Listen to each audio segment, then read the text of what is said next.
Wanita ini diikat di atas tanah dengan rantai dan mulut disumpal kain.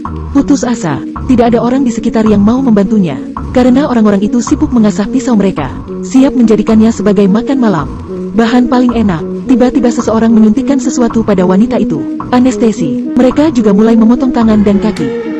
Kemudian juga menghentikan pendarahan. Dengan begitu bahan makanan tetap hidup, dan akan menghemat lemari es untuk membuatnya tetap segar. Ini adalah Amerika di masa depan. Orang yang tidak berguna atau ilegal akan dianggap sebagai orang cacat oleh pemerintah. Mereka diasingkan ke hutan belantara tanpa kontrol hukum. Arlene adalah gadis muda dan sangat cantik. Namun karena ia tidak ada kontribusi untuk negara, Arlene dilempar ke dalam hutan. Lehernya juga ditato dengan nomor sekunder 5040. Arlene tidak punya tempat untuk pergi. Sebuah tanda peringatan di depan tertulis, "Tidak boleh masuk. Jika nekat, maka bersiap mati." Siapa yang takut siapa?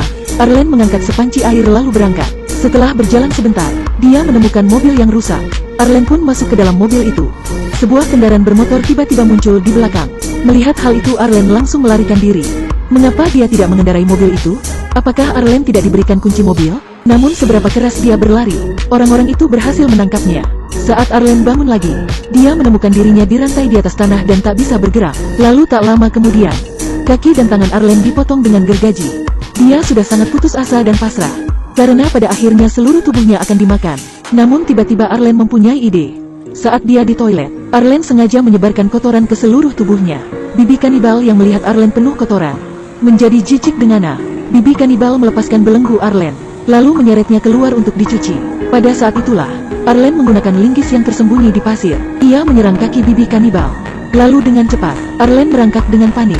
Di sebuah tempat sampah, Arlene mengambil sebuah papan luncur, lalu perlahan melarikan diri dari zona kanibal. Tapi suhu gurun terlalu tinggi, ditambah luka di kaki dan tangannya, membuat Arlene mulai kehilangan tenaga, dan pingsan di jalanan. Saat itu beberapa burung besar mengamati gadis itu. Untungnya, pemulung yang baik hati lewat, dengan menggunakan troli, membawa Arlene ke sebuah tempat, yang disebut kota kenyamanan. Orang-orang di dalam kota menerima Arlene. Dalam sekejap mata 5 bulan telah berlalu. Arlene sudah memakai tangan dan kaki palsu, dan mulai beradaptasi dengan kehidupan di kota itu. Semua orang di sini sangat positif dan ramah, dan mereka selalu menjunjung tinggi impian dan harapan. Namun pada saat ini, yang ada di hati Arlene, hanya kebencian terhadap kaum kanibal. Arlene membawa pistol. Pembalasan akan dimulai. Di sisi lain, di dalam pemukiman kanibal, Miami Man sedang melukis potret Honey. Lalu setelah selesai, ia menunjukkannya pada putrinya. Miami Man terlihat sangat menyayangi putrinya. Untuk menambah pendapatan, istri Miami Man, Maria, membawa Honey ke tempat pembuangan sampah. Mereka mengambil beberapa barang yang berguna. Pada saat itu, Arlene baru saja lewat di sana. Lalu dia bertanya pada Maria, apakah dia seorang kanibal? Maria menanyakan apa yang salah dengan kanibal. Bukankah mereka hanya makan untuk bertahan hidup? Arlene yang mendengar itu menjadi sangat marah dan emosi. Ia harus kehilangan tangan dan kakinya karena kanibal. Arlene pun menembak Maria dengan satu tembakan. Honey yang melihat ibunya tertembak, terlihat bingung. Ia tak tahu apa yang terjadi. Honey mencoba membangunkan Maria. Melihat hal ini, Arlene mulai menyesali tindakannya. Setelah itu, Honey mulai mengikuti Arlene kemanapun. Meskipun Honey kanibal, namun ia tidak memiliki sisi kejam. Honey melihat kelinci untuk pertama kalinya. Dia berdiri di sana dengan bingung. Arlene melihat bahwa Honey menginginkannya. Ia pun membelikan kelinci itu untuk Honey. Di sisi lain, Miami Man mengendarai tutu berkeliling mencari istri dan putrinya. Setelah melihat tubuh istrinya, tidak ada ekspresi sedih di wajahnya. Dia menemukan pemulung tidak jauh dari sana. Miami Man mengeluarkan potret lukisan Honey, lalu menanyakan pada pemulung itu. Apa dia melihat putrinya. Pemulung itu mengatakan iya, namun tidak mau mengatakan pada Miami Man. Miami Man mulai mengancam pemulung itu, sehingga pemulung itu akhirnya mengatakan bahwa Honey pergi menonton DJ bersama seorang wanita. Arlene dengan Honey mendatangi sebuah karnaval festival musik. The Dream, seorang DJ terkenal memulai debutnya. Dia sangat bergantung pada keyakinan ilusi, dengan memaksa pengunjungnya minum obat untuk mengendalikan kesadaran orang-orang yang datang ke sana. Arlene yang berkeliaran di pesta juga tidak luput dari obat itu. Kesadarannya berangsur-angsur kabur. Saat itulah Honey dibawa pergi oleh The Dream ke sebuah tanah tak bertuan, karena anak adalah harta yang paling berharga. Keduanya pun akhirnya terpisah begitu saja. Pertama kali ketika Arlene mulai sadar, ia tak bisa menemukan Honey dimanapun. Pada saat ini, Arlene berjalan ke gurun seperti berjalan sambil tidur. Sambil berjalan, ia bertemu Miami Man. Arlene tidak takut melihatnya, karena Arlene masih terpengaruh obatnya, dan kesadarannya telah dikendalikan oleh obat itu. Arlene membaringkan kepalanya di dada Miami Man. Ia berbaring dengan nyaman di sana. Arlene bangun dari tidurnya. Miami Man menghampiri Arlen, memegang kaki palsunya, lalu membangunkan Arlen.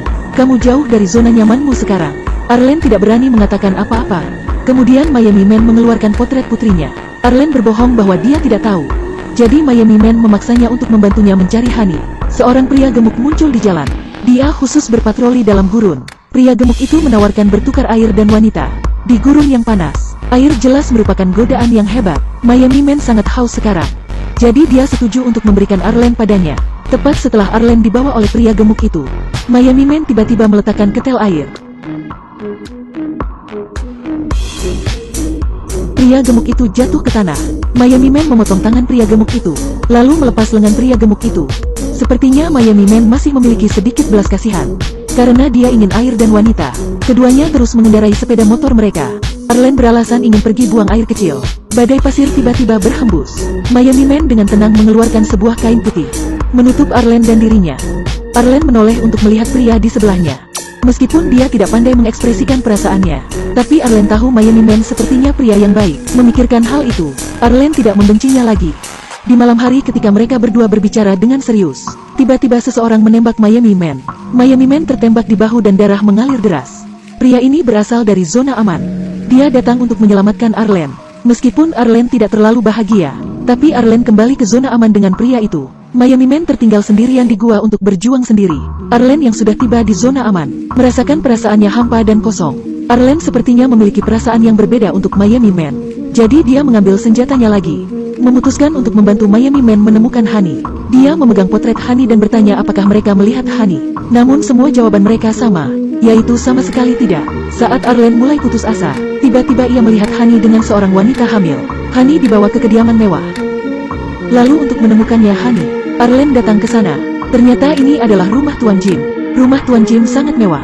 Banyak wanita hamil tinggal di dalamnya. Arlen akhirnya mengerti mengapa Tuan Jim membawa pulang Honey.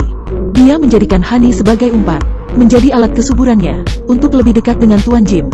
Arlen mulai berpura-pura menggodanya. Di sana Arlen mengalami kehidupan yang baik. Ia menginap di kamar yang luas dan mewah. Jika dia mengikuti Tuan Jim, Arlen pasti tidak perlu khawatir selama sisa hidupnya. Tapi Arlen tidak punya niat untuk memikirkan ini sekarang. Di hatinya saat ini sudah ada Miami Man.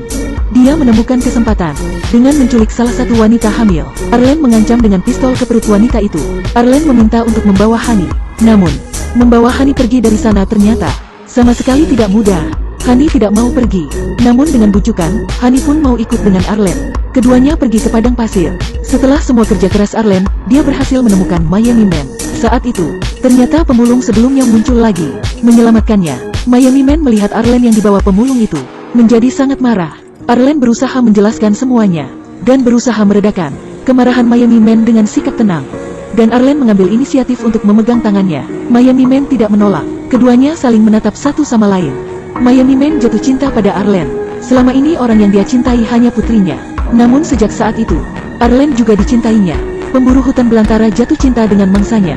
Kemahiran Miami Man saat bermain dengan putrinya terlihat sangat indah. Miami Man perlahan berjalan menuju mangsanya. Berhenti di depan mangsa dan berdiri diam di belakang. Letakkan headsetnya, mendengarkan permohonan mangsanya, lalu perlahan menghela nafas. Lalu dia memutar leher mangsanya tanpa ragu-ragu. Tata letak situs penyembelihan, seperti kios daging babi di pasar sayur. Dia adalah seorang kanibal yang berpengalaman. Pada saat yang sama itu membuat kita jelas merasa, dia tidak kecanduan kanibalisme, tapi memakan orang untuk bertahan hidup. Lagi pula, mangsa yang paling mudah ditemukan di gurun. Orang-orangnya, seorang kanibal berdarah dingin, wanita yang cerdas dan kuat, di gurun berdarah dan kejam. Mereka bertemu satu sama lain. Oke, sekian video kali ini. Silahkan tinggalkan komentar. Jangan lupa like, komen, dan follow.